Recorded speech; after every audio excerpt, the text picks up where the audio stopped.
క్రీస్తునందు ప్రియమైనటువంటి దేవుని బిడ్డలారా, మనము యేసుక్రీస్తు ప్రభువారు ఏ విధంగా మరణాన్ని అనుభవించారో, తర్వాత యేసుక్రీస్తు ప్రభు దేహం ఎందుకు కుళ్ళిపోలేదో అనేటువంటి విషయాలను ధ్యానించుకున్నాం. ఈ సమయమందు మరి యేసుక్రీస్తు ప్రభువు ఎక్కడున్నారు? యేసు ప్రభు దేహం ఉంది, శరీరం ఉంది, కానీ ఆత్మ ఏమైంది? మరి ఆత్మ, యేసు ప్రభు ఆత్మ 3 దినాలు ఏం చేశాది, ఎక్కడున్నది అనేటువంటి విషయాలను కొన్ని వచనాలు అంటే మనకు స్పష్టంగా బైబిల్ గ్రంథంలో లేదు, కానీ కొన్ని విషయాల ద్వారా మనము పలానా కార్యాలు జరిగించి ఉంటుంది అని చెప్పేసి కొన్ని విషయాలు దేవుని యొక్క వాక్యంలో నుండి మనము తెలుసుకోవచ్చు. మొట్టమొదటిగా మనం లూకాసు వార్త 23వ అధ్యాయము 40వ వచనములో దేవుని యొక్క వాక్యము చదివితే మనకు అక్కడ తెలియజేయబడుతుంది. ఒక ఖైదీ ఏమడుగుతాడు? ప్రభువా, నీ రాజ్యముతోను వచ్చినప్పుడు నన్ను జ్ఞాపకం చేసుకో అని యేసుక్రీస్తు ప్రభువును మరి అడిగినప్పుడు యేసుక్రీస్తు ప్రభువు ఏమంటూ ఉన్నాడనంటే, మనము దేవుని యొక్క వాక్యములు చదువుకుందాం. 43వ వచనములో, అందుకు ఆయన వానితో, నేడు నీవు నాతో కూడా పరదైసులో ఉందువని నిశ్చయముగా నీతో చెప్పుచున్నాను. అంటే మొట్టమొదటిగా దేవుని యొక్క ఆత్మ, క్రీస్తు యొక్క ఆత్మ ఎక్కడికి పోయింది? పరదేశకు పోయింది. ప్యారడైజ్ అని అంటారు. అంటే ప్యారడైజ్ అని అంటే కనుక అంటే దేవుడు మరణం పొందినటువంటి ఆత్మలు మరి ఒక స్థలానికి వెళ్తాయి అనేటువంటి నమ్మకం, విశ్వాసం. ఆ స్థలం ఏంటిది? మన ప్యారడైజ్ అంటే ఏదోని తోట ఏ విధంగానైతే మరి మనకు ఆది కాండంలో ఉందో, పరలోకంలో రాజ్యములోనికి వెళ్ళే ముందు ఆత్మలన్నీ కూడా తీర్పు కొరకు ఆ పరదేశంలోనికి వెళ్తాయి. అంటే దేవుని కొరకు పరిశుద్ధంగా జీవించి మరి దేవుని కొరకు విశ్వాసంలో నడిచినటువంటి వారు, మరి పరిశుద్ధంగా ఉన్నటువంటి వారు అక్కడికి వెళ్ళి మరి దేవుని తీర్పు కొరకు కనిపెట్టుకొని ఉంటాయి. అందుకే మనం హెబ్రీలకు రాసినటువంటి పత్రికలో కూడా మనం చదువుకోవచ్చు. హెబ్రీలకు రాసినటువంటి పత్రిక 11వ అధ్యాయం చివరి వచనాన్ని మనం చదివితే అక్కడ మనకు అర్థమవుతుంది.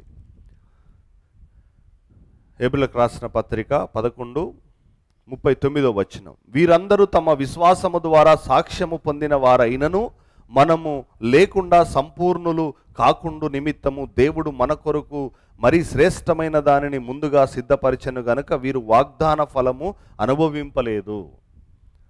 చూడండి, వాళ్ళు కూడా మనమందరము వారితో చేరి ఆ తీర్పు అంతా పొందేంత వరకు వాళ్ళు విశ్వాసంలో జీవించారు. కానీ ఈ తీర్పు ఏంటిది? ఇది నిత్య జీవపు తీర్పు. తర్వాత వారు జీవించే వారి విశ్వాసానికి తగినటువంటి ప్రతిఫలం అనేది వాళ్ళు ఇంకా పొందుకోలేదు. వాళ్ళు పరదేశంలో ఉన్నారు వాళ్ళు.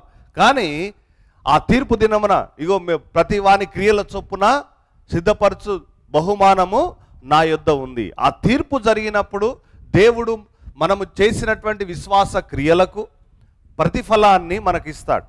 వారి మంచివే కానీ చెడ్డవే కానీ అవి ఏమైతాయట? తీర్పులోనికి తేబడతాయి. కాబట్టి మనం ఆ తీర్పు దినం వరకు వీరు కానీ అందరు కానీ కూడా అక్కడ పరదేశంలో ఉండవలసిందే ప్రియమైనటువంటి దేవుని బిడ్డలారా. అయితే క్రీస్తు ద్వారా ఇప్పుడు క్రీస్తు ఎప్పుడైతే పునరుత్థానుడు అయిపోయిండో అప్పుడు వీళ్ళందరికీ ఒక విముక్తిని ఆ పరదేశంలో నుండి దేవుని యొక్క రాజ్యములోనికి, దేవుని యొక్క సముఖములోనికి మరి వెళ్ళడానికి అవకాశము దేవుడు వాళ్ళకి కల్పిస్తాడు. కాబట్టి ఇక్కడ పరదేశంలోనికి యేసుక్రీస్తు ప్రభు మొదట వెళ్ళాడు ప్రియమైనటువంటి దేవుని బిడ్డలారా. రెండవది యేసుక్రీస్తు ప్రభు యొక్క ఆత్మ. పేతురు రాసినటువంటి మొదటి పత్రిక 3వ అధ్యాయము 18వ వచనములో దేవుని వాక్యం చదువుకుందాం.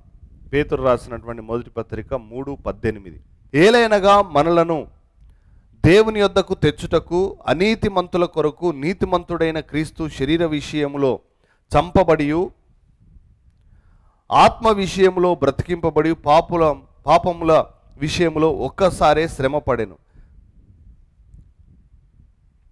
దేవుని దీర్ఘశాంతము ఇంకా కనిపెట్టుచుండినప్పుడు పూర్వము నోవాహు దినములలో ఓడ సిద్ధపరచబడుచుండగా అవిధేయులైన వారి యొద్దకు, అనగా చెరలో ఉన్న ఆత్మల యొద్దకు ఆయన ఆత్మరూపిగానే వెళ్ళి వారికి ప్రకటించెను. చూడండి, ఇక్కడ ఇంకొన్ని ఆత్మలు ఏమున్నాయనంటే ఇంకా విడుదల పొందనటువంటి ఆత్మలు, అంటే చనిపోయాయి. అవన్నీ కూడా చనిపోయినటువంటి ఆత్మల యొద్దకు యేసుక్రీస్తు ప్రభువు ఏం చేశాడు? మనం 18వ వచనంలో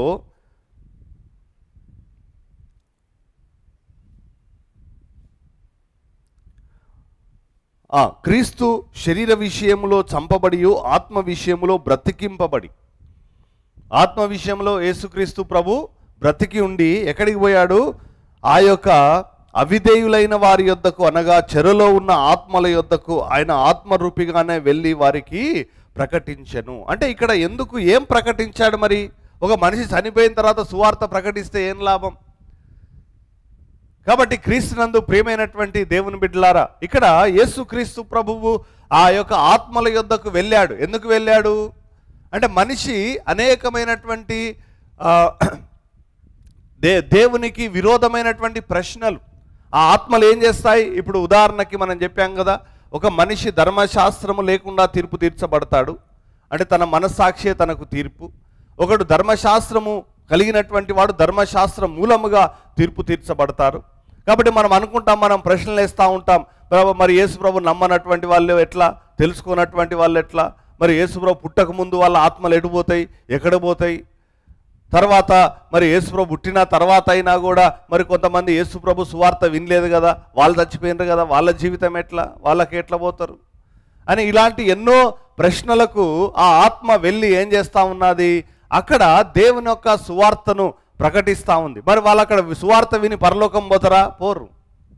ఎందుకంటే దేవుడు ఈ విషయంలో వారికి ఉన్నటువంటి ఆ ప్రశ్నలన్నింటినీ కూడా అక్కడ దేవుడు వారి యొద్దకు నిరూపిస్తూ ఉంటాడు. ఎందుకంటే మనిషికి పునరుత్థానం లేదు, మనిషి లోకంలో జీవించలేడు, దేవుని కొరకు ఎట్లా జీవించగలుగుతాడు, పరిశుద్ధంగా ఎట్లా ఉండగలుగుతాడు అని చెప్పేసి రకరకాలైనటువంటి ప్రశ్నలకు యేసుక్రీస్తు ప్రభు యొక్క ఆత్మ వారి యొద్దకు వెళ్ళి ఏం చేసేది?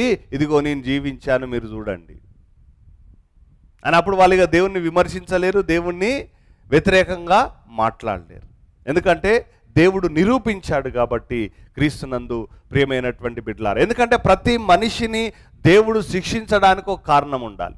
ఒక కారణం లేకుండా దేవుడు శిక్షించడానికి వీల్లేదు. ఎందుకంటే ఆయన న్యాయవంతుడు కాబట్టి, ఆయన సత్యవంతుడు కాబట్టి. ప్రభా నువ్వు తెలిస్తే నేను జీవించటోనే అని వాళ్ళు ప్రశ్నిస్తారు దేవుణ్ణి. రేపు దేవుని తీర్పు దగ్గర మాకు తెలియదు కదా, దేవుడు అంటే నీ గురించి మాకు తెలియదు, మాకు ఎవరు చెప్పలేదు, మా తల్లిదండ్రులు ఇట్లా పెంచిండ్రు అట్లా పెంచిండ్రు అని రకరకాలైనటువంటి ప్రశ్నలు మానవుడు దేవుని దగ్గర వేయొచ్చు. కాబట్టి ఇలాంటి ప్రశ్నలన్నిటికి కూడా దేవుడు ఆత్మరూపిగా వెళ్ళి వారికి కావలసినటువంటి సమాధానాలు దేవుడు వారికి తెలియజేశాడు. క్రీస్తునందు ప్రియమైనటువంటి బిడ్డలారా, తర్వాత అక్కడ 22వ వచనం వరకు కూడా మనము చదువుకోవచ్చు. అనగా 8 మంది అదేదనగా శరీర మాలిన్యము తీసివేయుట కాదు కానీ యేసుక్రీస్తు పునరుత్థాన మూలముగా దేవుని విషయమున నిర్మలమైన మనకు సాక్షినిచ్చు ప్రత్యుత్తరమే. చూడండి, యేసుక్రీస్తు పునరుత్థాన మూలముగా ఏం కావాలి? యేసుక్రీస్తు పునరుత్థాన మూలముగా దేవుని విషయము నిర్మలమైన మనస్సాక్షినిచ్చు. అంటే మానవుడు లేవలేడు, ఎట్లా పాపం లేకుండా జీవించి మానవుడు ఎట్లా లేవగలుగుతాడు అనేటువంటి ప్రశ్నలకు యేసుక్రీస్తు ప్రభు జీవించి పునరుత్థానాన్ని పొంది, ఇదిగో నేను పునరుత్థానాన్ని పొందాను అని చెప్పేసి ఆ ఆత్మల యొద్దకు వెళ్ళి ఏం చేస్తూ ఉన్నాడు?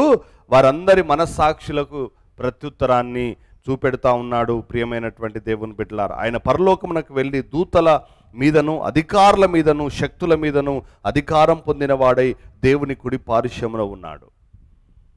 ఆయన ఏం చేశాడు? ఆత్మరూపిగా వెళ్ళి ఏం చేశాడు? తిరిగి అధికారాన్ని తీసుకున్నాడు దేవదూతల మీద, అందరి మీద. పునరుత్థానాన్ని పొందిన తర్వాత తండ్రి కుడి పార్శ్వమున తిరిగి తన స్థానాన్ని అక్కడ పొందుకున్నాడు, తన అధికారాన్ని పొందుకున్నాడు. ప్రియమైనటువంటి బిడ్డలారా, మూడవ విషయము మనము దేవుని యొక్క వాక్యములో యూదా రాసినటువంటి పత్రిక 1వ అధ్యాయము 6వ వచనములో దేవుని వాక్యం చదువుకుందాం.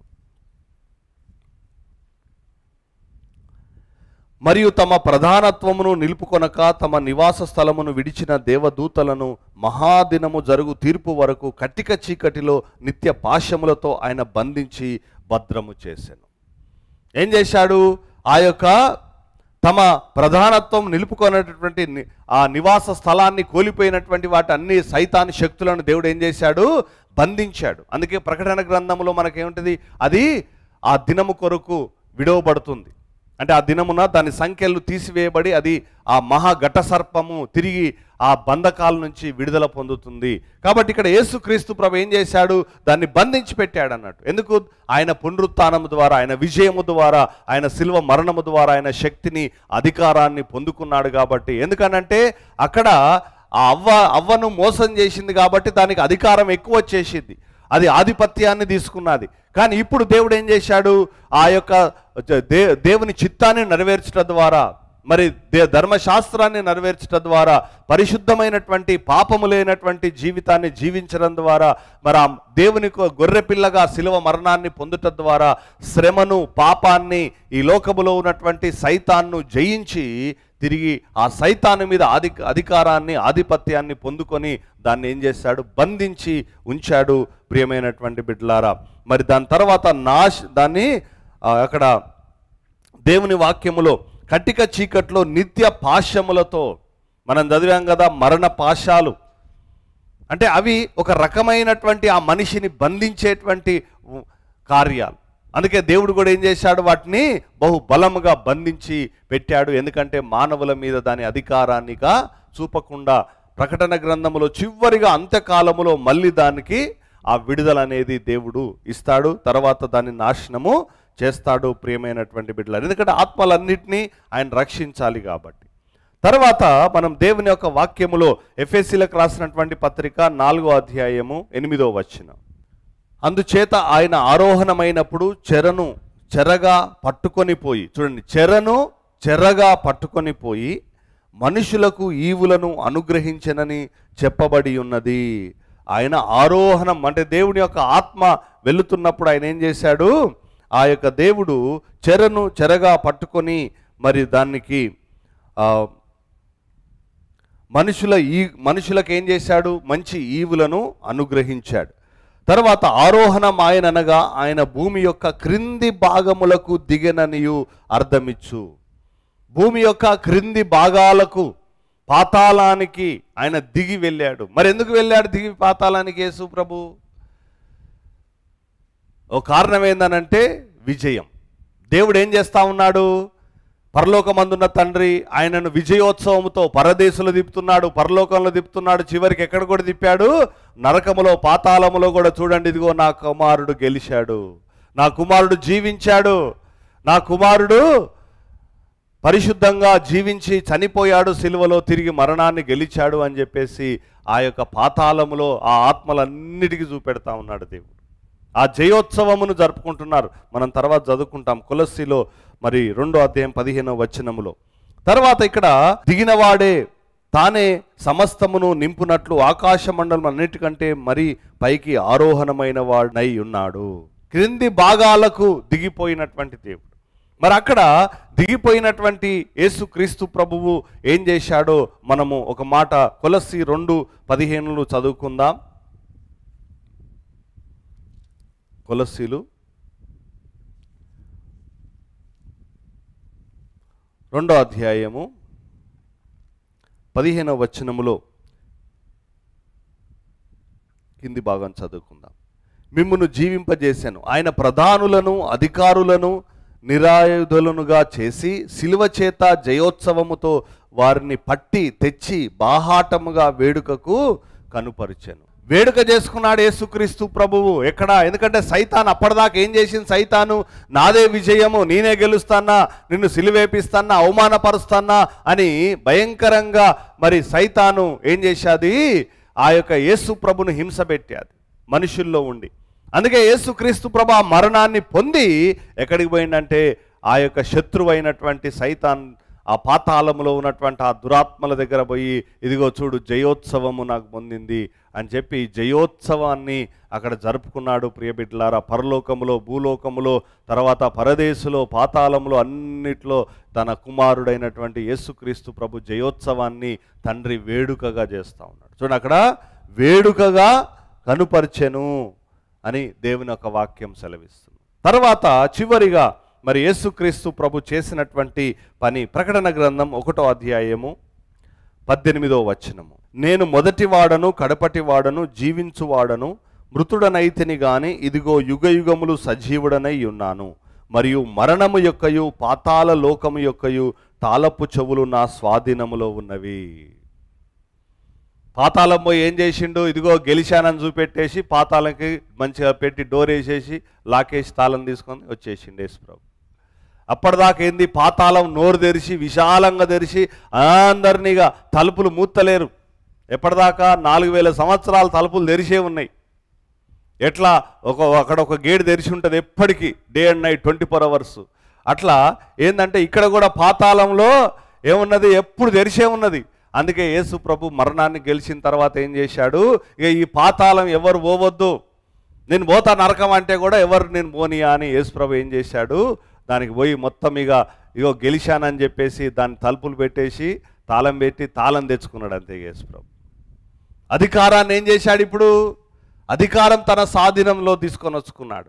ఎందుకంటే పాతాళాన్ని ఎవరి కొరకు పెట్టాడు? దేవుడు సైతాను కొరకు పెట్టాడు. కానీ సైతాన్ ఏం చేసింది?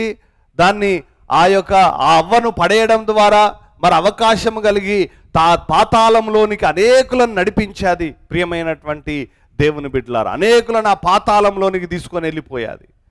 అందుకే మోషే దేహాన్ని కూడా ఏం చేశాది? యూదా పత్రికలో మనం చదివితే మోషే దేహం గురించి పోరాడింది, నేను తీసుకుపోతా అని చెప్పి. అక్కడ చదవండి ఒక మాట, యూదా రాసినటువంటి పత్రికలో 9. అయితే ప్రధాన దూత అయిన మికాయేలు అపవాదితో వాదించుచు మోషే యొక్క శరీరమును గూర్చి తర్కించినప్పుడు, మోషే దేహాన్ని కూడా ఏం చేస్తున్నది? తీసుకుపోతున్నది. రేపు నిన్ను కూడా తీసుకుపోతుంది. ఎక్కడికి? పాతాళం తీసుకుపోతా, కానీ దేవుడు తీసుకుపోనీయాడు. ఎందుకు? అక్కడ తీర్పు కాడబెడతాడు అన్నట్టు. అప్పుడు తీర్పు తీర్చబడిన తర్వాత అప్పుడు నువ్వు పాతాళమా పరలోకమా అనేది డిసైడ్ అవుతుంది అన్నట్టు. ఏమవుతుంది? డిసైడ్ ఎప్పుడవుతుంది? అక్కడ మన ఆత్మలన్నీ కూడా అక్కడ ఉంటాయి, పరదేశంలో ఉంటాయి. నీతిమంతులేమో పరదేశంలో ఉంటారు, పాపాలు చేసినటువంటి వాళ్ళు ఇంకో స్థలం వేరే వాళ్ళది సపరేట్ ఉంటుంది అన్నట్టు. ఏడుంటుంది వాళ్ళది? వాళ్ళంతా వేరే అన్నట్టు.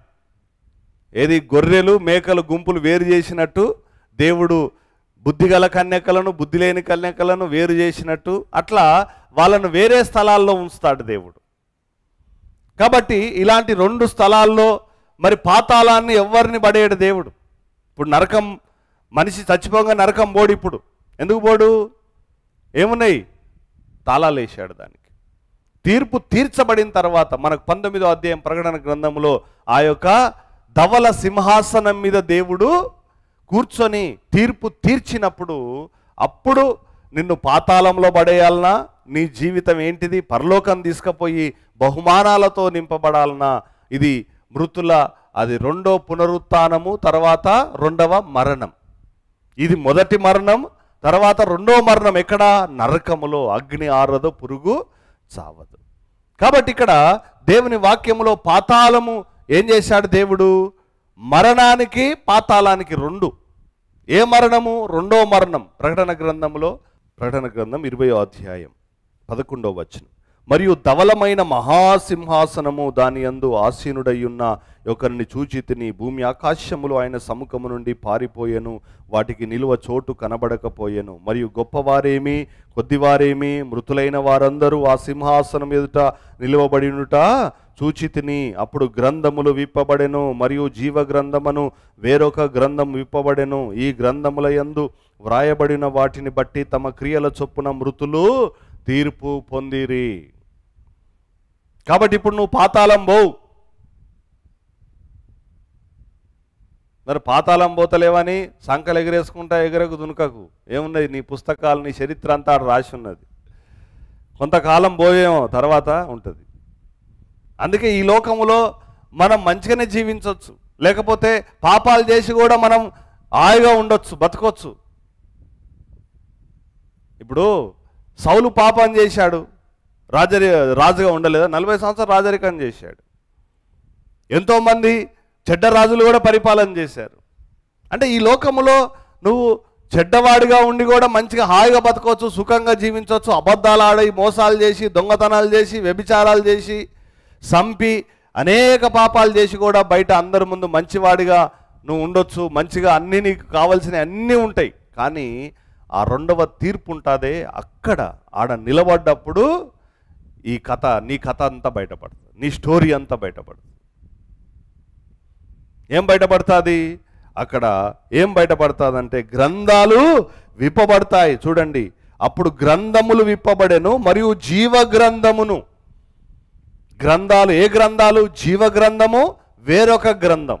నేను చెప్పాను కదా, అంటే దేవుని కొరకు విశ్వాసంగా పరిశుద్ధంగా జీవించినటువంటి వాళ్ళందరూ పరదేశంలో వెళ్తారు, జీవ గ్రంథములో వాళ్ళ పేర్లు రాయబడి ఉంటాయి.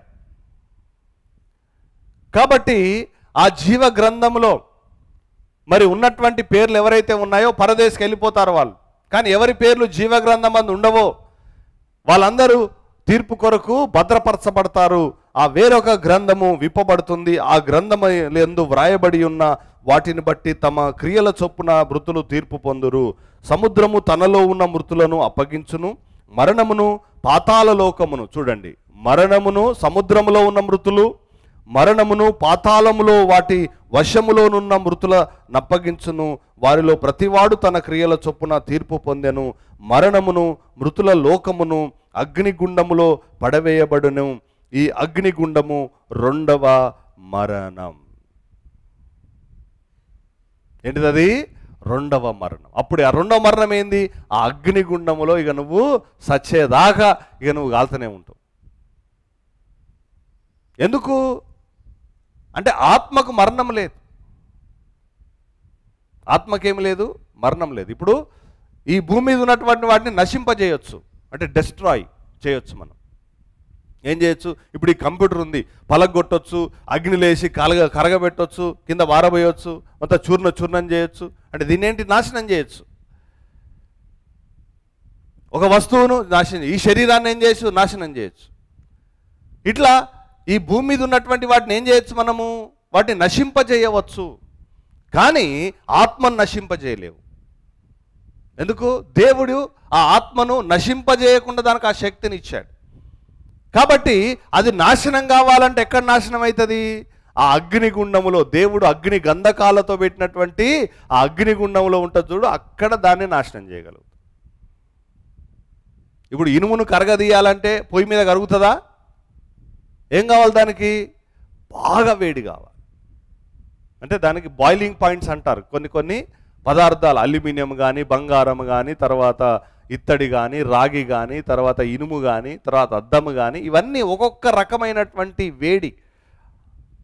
వాటిని ఆ వేడిలోనే అవి కరిగిపోతూ ఉంటాయి. వాటిని బాయిలింగ్ పాయింట్స్ అంటారు. అంటే కరిగేటువంటి దాన్ని తెలుగులో ఏమంటారు మరి? Boiling point. ఆ వేడిలోనే అవి కరుగుతాయి. అంటే అంత వేడి ఉంటేనే అది కరుగుతుంది.